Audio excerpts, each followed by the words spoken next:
So welcome the Flip 3 5G, one of Samsung's newest foldables. Now, as I go ahead and unbox this thing, I kind of just want to run down a few of the specs and then give you guys my first impressions of the device, my concerns, and of course, what I'm most excited for.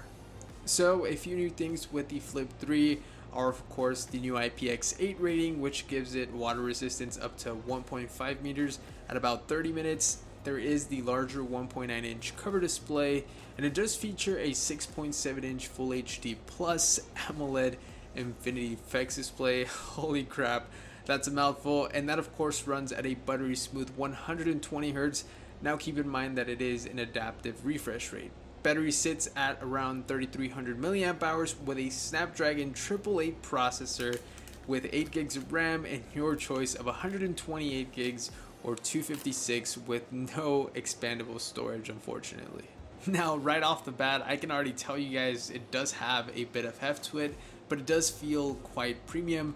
It does feature an aluminum frame, a fingerprint sensor, and then two 12 megapixel sensors, one being an ultra wide, of course. But jumping into the Hinge, there's just this really solid feeling with it. Honestly, it just feels really sturdy. And then of course the crease sits right across the middle, horizontally, which you can still see and feel, but it is a foldable phone, so really don't expect anything less. I mean, at that point, we're just really nitpicking. It also comes with Android 11 straight out of the box, but as far as my concerns go, I'm just really curious about the new IPX8 rating and just the overall durability of this device. I can already tell, at least with this screen variant, that it's not going to stay pristine for long, with it already showing a ton of fingerprints. And as for excitement, I'm just really curious to see how well the cameras will perform, both the front facing and rear. I'm also really looking forward to messing with the new 1.9-inch cover display and really trying to see how much we can push it in terms